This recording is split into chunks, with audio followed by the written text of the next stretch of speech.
আসসালামু আলাইকুম। আমি আরেকটি মজার রেসিপি নিয়ে হাজির হলাম।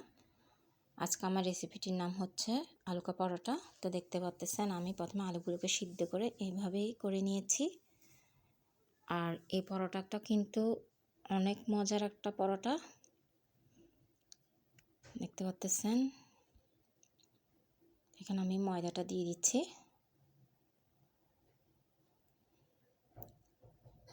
অন্যান্য যে পরোটাগুলো আমরা খেয়ে থাকি সবগুলো পরোটার থেকে কিন্তু এই পরোটাটা অনেক লোভনীয়। স্বাদ মতো লবণটাও দিয়ে দিলাম। আর আলুকা পরোটার মাঝে কিন্তু আলুর পরিমাণটা একটু বেশি লাগে। আমি এরই মাঝে সয়াবিন তেল দিয়ে দিচ্ছি। দেখতে পাচ্ছেন খুবই অসাধারণ। সামান্য চিনি দিচ্ছি স্বাদ মতো। ও হ্যাঁ, আপনারা সবাই কেমন আছেন? আজকে তো জানা হয়নি। এখানে আমি গুঁড়া দুধ দিচ্ছি। আর এইভাবে সামান্য উপকরণ দিয়ে কিন্তু অনেকগুলো পরোটা তৈরি করা যায় এবং ফ্রোজেন করে রাখা যায়। আর একবার ফ্রোজেন করে রাখলে তো সকালে আর তৈরি করে খেতে হয় না, শুধুমাত্র ভাজার পালা। বেকিং পাউডার দিচ্ছি। দেখতে পাচ্ছেন 2 চা চামচ বেকিং পাউডার দিলাম। আর এগুলোকে সবগুলোকে আমি একসাথে ভালো করে মিশিয়ে নিব। আর এইভাবেই মেশাইতে হবে।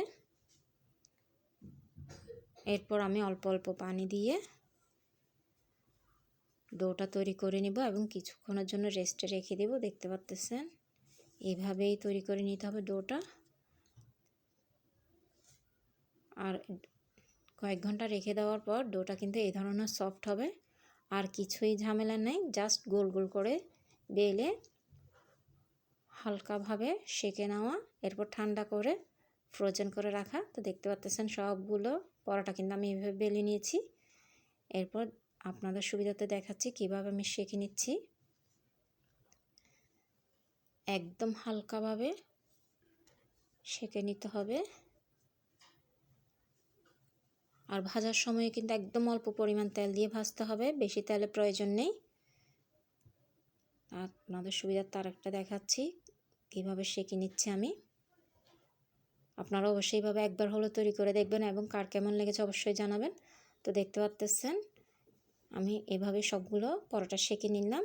আর আমার ভিডিওগুলো যদি ভালো লেগে থাকে অবশ্যই শেয়ার করে দিবেন। আর পরোটাটা আমি যেহেতু আমার বাচ্চারা খাবে বলতেছে এখন বিকালবেলা, আমি 4টা পরোটা, শুধুমাত্র 4টা পরোটা ভেজে দিলাম। দেখতে পাচ্ছেন আর আমি কি পরিমাণ তেলটা ব্যবহার করছি তাও আমি দেখিয়ে দিচ্ছি হাতের সাহায্যে। তো আজ এতটুকু, দেখার জন্য সবাইকে ধন্যবাদ।